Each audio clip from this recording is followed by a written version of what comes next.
guys! For this week's vlog, I'm delving into some of the weirder, smaller tricks that have helped me with my own writing projects. The intention behind these tips range from improving productivity, organization, and minimizing body pain. As you may have gathered from my previous videos, I'm not a doctor and I have no medical training. The following tricks have all assisted me, but what you choose to do with this information and how you handle your pain management are entirely your responsibility. Okay, so let's get on to my tips and tricks. My first tip is the use of headphones and listening to nature sounds. I got this tip from Joanna Penn, who is the indie author behind the platform The Creative Penn. If you're not familiar with Joanna or The Creative Penn, then I highly suggest you get on that. When I'm writing, I like to listen to the sound of rain. So when I sit down to begin a session, I put on my headset, I open iTunes, and I type into the search bar rain sounds. Believe it or not, there's actually quite a few albums to choose from, so go nuts! If you're interested in the tech side of things, my headsets that I use are from Skullcandy. You may not realize this, but I really like skulls. Even my necklace, it's like a little skull unicorn. It's a unicorn that's a skeleton. So the Skullcandy, see this little skull? The Skullcandy headphones are probably a total overkill. I believe these are the professional DJ headsets because that seemed like a good idea. So you definitely don't have to buy something that fancy. I just tend to purchase things that have skulls on them. Now the reason why I use a headset is because I like to write in public spaces and I don't live by myself. And the headsets are a great way of cancelling out all of that background noise, conversations, people moving around, you know, the sounds of life. Now the reason why I listen to rain sounds is because it shifts your brain into an alpha state. And this can help improve the quality of your writing. I know that on a sentence level, the quality of my prose is vastly improved when I do this. Now you may be one of those rare writers who can listen to music with lyrics while you're working, and if you are, congratulations! You're a freak! Don't get me wrong, I'm a huge music fan. I actually wanted to be a music journalist way back when, so I love to use music as a way to get inspired to write and as a way to generate imagery for the writing.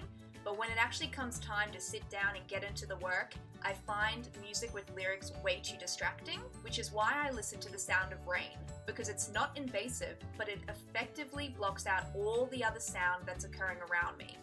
My next tip is get your butt out of the chair.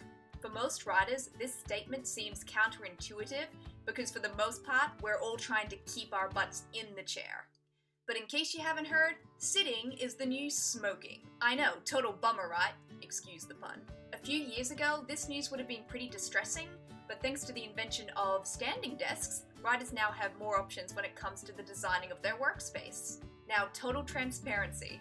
I can't afford a standing desk. I've got the Skullcandy professional headphones, remember? But I have a shit ton of books. And as it turns out, if you stack those puppies up and put your lappy on top of it, voila!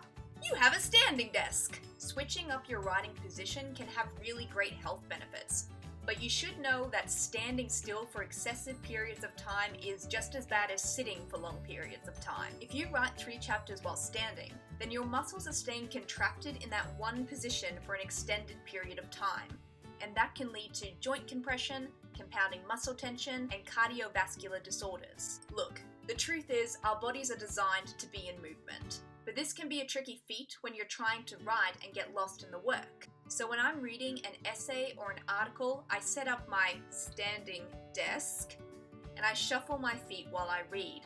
I step to the side, forward and backwards. Yeah, I know this sounds pretty dorky. You can stop giggling now. But look, guys, I've got a lot of shit to do, and this meat suit needs to last me a while. So my process is to sit during creative writing, to stand during the editing, and to keep my body in movement when I'm reading an article on my laptop.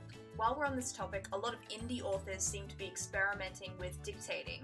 So they'll take their phone and they'll do a voice recording while they're out on a walk.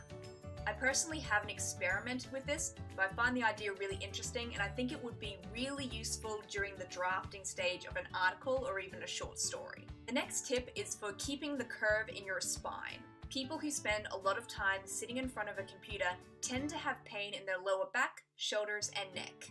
There's a bunch of blogs out there that detail how to set up an ergonomic workspace, so I'm not going to delve into that one.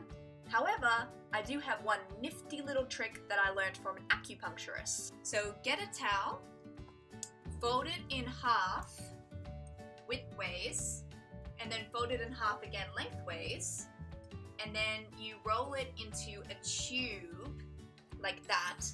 And when you go to sit in your chair, you wedge the towel between your spine and the back of your seat. And that'll help keep the natural curve in your back while you're riding, and it'll help reduce neck, shoulder, and lower back pain. Next up, we've got hand and arm stretches. If you ride longhand, as I do, you may experience pain in your hand and wrist after prolonged riding sessions. Doing some basic stretches and having frequent breaks can really help reduce this pain. So some basic stretches are stretching your arm out in front of you, and then with your non-dominant hand, gently pull back your fingers and hand, and then you can pull them down, and then pull your fingers towards you. Obviously, you hold those stretches for 20 or 30 seconds.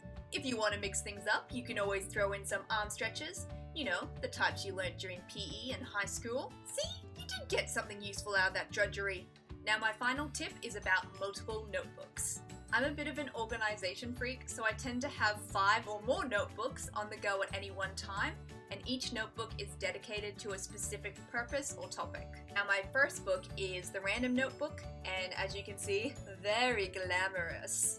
So this notebook is filled with things like daily to-do lists, grocery lists, but it also can include things like book recommendations, bands that sound interesting, or maybe articles online that I had a quick look at, but I didn't delve into and I want to come back to them. Now this notebook is for my studying skull. I'm currently doing my Bachelor of Arts honours, so this notebook is dedicated to lecture notes, ideas about assignments, recommended readings for my research project, as well as any quotes or notes or ideas that I get during those readings. Next up, we've got my research notebook. So lately I've been pretty obsessed about the traditional and self-publishing industries. Though you can make really broad strokes about these two different business models, once you start getting into the nuts and bolts and down into the weeds of these two models, there is so much freaking information to learn, so I can easily fill like 5 of these puppies just on that. Up next, we've got my content notebook. So this one is for the drafting of blogs, YouTube videos, articles, essays, or even ideas that I might like to pitch to online platforms for some freelance work. Up next is my self-created dictionary. So when I'm reading a book and I come across a word I don't know, then I'll write it in this book as well as the definition. And finally, I've got my creative writing notebook.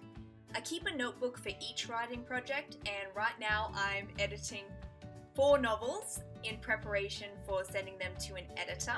So for the sake of sanity, I have to be able to locate information regarding research, character profiles, or world building notes easily and efficiently. I have no interest in flicking through 6 different notebooks because I can't remember where I wrote a particular fact or where the notes from a formal interview went. So there you have it. Those are my 5 small, weird tricks that have improved my own productivity and supported my writing practice. If you liked this video, please feel free to subscribe or leave a comment. You can always check out my website, and all of my social media links are below.